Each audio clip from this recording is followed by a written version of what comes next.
Europe 1. Jean-Marc Morandini. C'est ce que l'on appelle le renouveau de l'info. Après avoir été en crise il y a plusieurs mois, TF1 a repris des couleurs sur les journaux, sur les magazines, avec parmi les réussites de la une, bien évidemment, Gilles Boulot qui a repris les rênes du 20h et qui enregistre de très beaux scores, avec un écart qui se creuse de plus en plus avec le journal de 20h de France 2. Avec nous pour en parler, Catherine Nel, directrice générale adjointe à l'information du groupe TF1. Catherine Nel, bonjour. Bonjour Jean-Marc. Merci d'être en direct Bonjour. avec nous sur Europe 1. Je l'ai dit, Gilles Boulot va bien. Son journal a de belles couleurs. L'écart se creuse avec France 2. Vous dites merci à l'accès foireux de France 2 ? Je dis merci à Gilles Boulot, déjà, Ouais. Jean-Marc, je pense.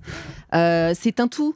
C'est à la fois le travail de Gilles, du journal, évidemment. Mais est-ce que vous allez bien parce que France 2 va mal ? Évidemment, l'accès, c'est toujours très important pour une émission quelle qu'elle soit, pour un journal comme pour une autre émission. Donc, je ne peux pas dire, évidemment, que ça aide le journal de France 2 d'avoir cet accès-là. Mais néanmoins, Jean-Marc, ce boulot-là, on le fait depuis plusieurs mois. Et cet écart, cet écart se creuse depuis plusieurs mois régulièrement. Et même lorsqu'on a des émissions en accès sur France 2 très fortes comme Sochi, l'écart est toujours là et le journal de TF1 est toujours largement devant. Donc c'est parce que votre journal est meilleur ? Je ne sais pas s'il est meilleur, l'équipe de France 2 est une bonne équipe, la rédaction de France 2 a de très bons journalistes, c'est pas le problème. Je pense que c'est une relation qu'on crée avec des téléspectateurs et que nous, on a créé de nouveau cette relation de confiance. On a beaucoup fait évoluer les choses, bien sûr le changement de présentateur, mais aussi le concept de notre journal, et les téléspectateurs s'y retrouvent. C'est cette confiance-là qu'on a recréée. Et Gilles Boulot n'est pas une star, c'est un compliment quand je le dis, c'est pas un reproche, mais ça veut dire que c'est un homme de terrain, c'est un homme de fond, c'est un vrai journaliste au sens pur du terme. Est-ce que c'est pour ça aussi que la confiance a été rétablie ? On n'est pas dans les paillettes. On n'est pas dans les paillettes, c'est sûr, on est dans la légitimité, mais Jean-Pierre Pernaut et Claire Chazal sont deux journalistes légitimes également. Claire Chazal est paillette. Elle n'est pas paillette. À un moment donné, elle est sans arrêt dans la presse Jean-Marc, people. quand vous êtes présentateur, Ouais. mais vous pouvez être dans la presse people sans votre accord, vous le savez très bien. Donc quand vous êtes journaliste, ça n'est pas anodin que de présenter un journal qui rassemble 6 à 9 millions de téléspectateurs. Que vous le vouliez ou non, votre vie ne vous appartient plus tout à fait. Simplement, voilà, certains le gèrent différemment, c'est tout. Gilles a coutume de dire que c'est pas maintenant qu'il va être une star et parce qu'il a plus de 50 ans et qu'il est arrivé à ce degré de notoriété à cet âge-là. Il le gère comme ça et c'est très bien. Vous parliez de Claire Chazal qui était un peu secouée ces derniers temps, en particulier par Jean-Jacques Bourdin, qui critique ses interviews, qui parlait d'interviews arrangées avec Dominique Strauss-Kahn, qui parlait d'interviews de révérence. En ce qui concerne Claire Chazal, vous avez envie de la défendre ? Mais tout ceci est totalement injuste et surtout sans fondement. Claire est une journaliste qui est assise sur ce fauteuil depuis plus de 20 ans et qui continue à faire le journal le plus regardé de France tous les dimanches. La quantité fait la qualité ? Si elle n'avait pas... écoutez, à un moment donné, plus vous êtes regardé, plus les gens vous font confiance, plus effectivement ils croient en vous. Donc à un moment donné, elle a cette légitimité, elle présente le journal de TF1, elle a tout ce qu'il faut pour présenter le journal de TF1, et je pense qu'on n'a pas à répondre à ce genre d'insinuations, parce que franchement elles ne sont fondées sur strictement rien. Bourdin disait également, elle travaille pour une entreprise, TF1, qui est une entreprise qui travaille avec l'État, ce que je regrette.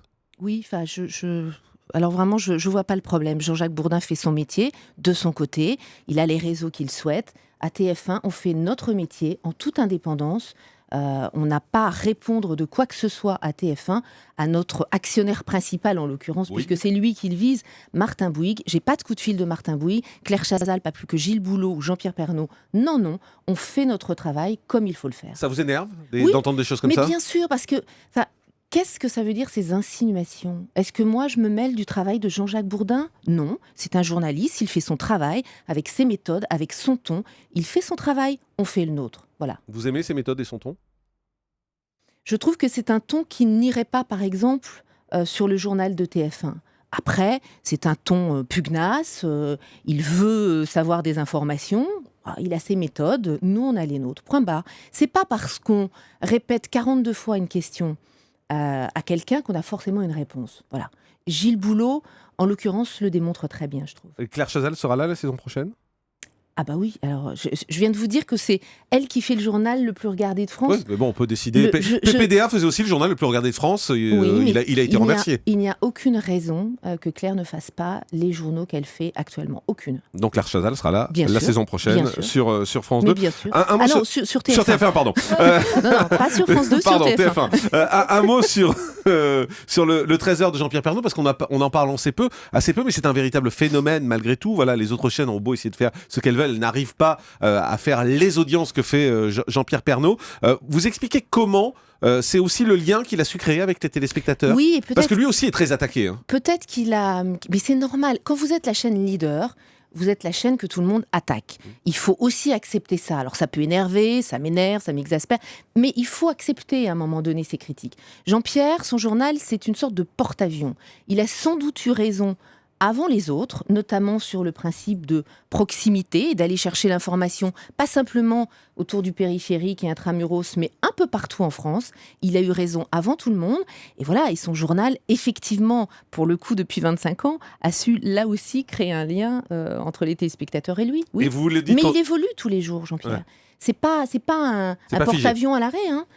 Ah, il bouge. Il avance doucement, comme un porte-avions. Il avance doucement, mais sûrement. Voilà, les virages sont longs, mais ça finit par tourner. Mais il sait toujours les prendre. Exactement. Un mot sur les différentes polémiques. Vous l'avez dit, quand on est leader, forcément, à un moment donné, on est critiqué. Il y a eu plusieurs polémiques, en particulier dans le petit journal. On a parlé de ces fameuses huées contre François Hollande qui avaient été décalées. On a parlé des faux témoins dans des reportages au Canet, révélation de Mediapart, avec le chef de la police municipale qui aurait organisé de faux témoignages en faisant passer des policiers pour des civils. Vous avez démenti tout ça. Mais bien sûr, parce que nos journalistes ont fait exactement, les journalistes de Nice Matin qui travaillent pour TF1 sur la Côte d'Azur, ont fait leur travail. Là encore, rien de plus. Donc, je ne sais pas à quoi correspondent ces accusations. Je n'ai jamais reçu, moi, en ma qualité de patronne de l'info, la moindre plainte de qui que ce soit. Donc, je ne sais même pas ce que ça veut dire. Après, pour le petit journal, là aussi, ils sont dans leur rôle. C'est une émission qui égratigne. Alors, évidemment, parfois, ça me fait plus sourire quand ils égratignent France 2, France 3, des radios ou d'autres télés que TF1. Je ne vais pas vous le cacher, mais ils sont là aussi dans leur rôle. Un mot sur Harry Roselmack, qui fait partie de l'info, bien évidemment, même s'il ne présente plus de journaux. Visiblement, il a des projets en préparation, des projets de magazines. Vous pouvez nous en dire plus? On avait entendu parler à une époque d'un projet sur les régions françaises, par exemple. C'est vrai? Alors, Harry travaille sur plusieurs concepts d'émissions, parce que, évidemment, il est sur 7 à 8 tous les dimanches et il y reste. Mais l'immersion, son émission en immersion, ça reviendra est très difficile à mener, parce que ce sont des thèmes compliqués à mettre en place. Donc, il travaille sur d'autres concepts. J'espère qu'on verra bientôt l'un d'entre eux. Alors, lequel? Celui sur les régions? Autrement, on parlait des mensonges également politiques. Je ne sais pas, parce que rien n'est décidé à cette heure. Encore une fois, avec son équipe, il travaille sur ces idées-là et j'espère qu'on les verra bientôt à l'antenne. Il a eu raison dans Le Monde d'écrire que la France raciste était de retour? C'était un avis personnel, c'était un avis d'homme libre. Vous savez bien que ça n'existe pas, les avis personnels, quand on est emblématique d'une chaîne, quand on s'exprime, forcément... On incarne, bien sûr. En aucun cas, il ne mettait la chaîne sur le devant, et il l'a très bien expliqué. Il a eu tort? À un moment donné, non, je ne pense pas qu'il ait eu tort. À un moment donné, on est journaliste, mais on peut aussi avoir des idées, et c'est en cela qu'il s'est exprimé. Et il l'a précisé. S'il s'était exprimé en tant que présentateur de 7 à 8, ça m'aurait posé un problème. Il s'exprime en tant qu'Harry Roselmack. C'est un citoyen aussi, je ne peux pas l'en blâmer. Il a raison quand il dit que la France raciste est de retour? Alors, en tant que patronne de l'info, je me permettrai de ne rien dire là-dessus, Jean-Marc. Un mot sur les municipales. Les municipales, c'est ce week-end, avec bien évidemment TF1 qui va se mobiliser. Un mot du dispositif que vous allez mettre en place? Alors, nouveau plateau. Nouveau couple de présentateurs, puisque Claire Chazal et Gilles, donc pour ces élections municipales, les 2 tours. Un nouveau plateau, parce que je pense qu'à un moment donné, le plateau du journal est très beau, très bien pour faire le journal.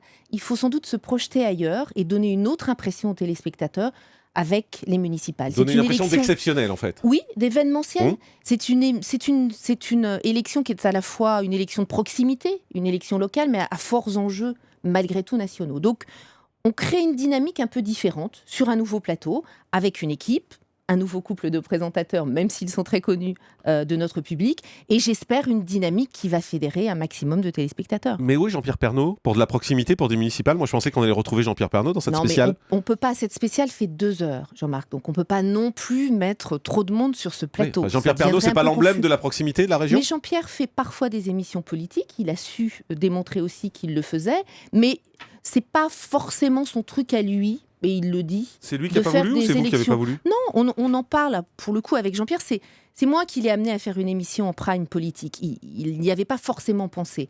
Et je pense que l'exercice lui a quand même plu. Mais néanmoins, sur les élections, voilà, c'est pas lui préfère faire le journal d'après, le jour d'après. Et ça aussi, il le fait très bien.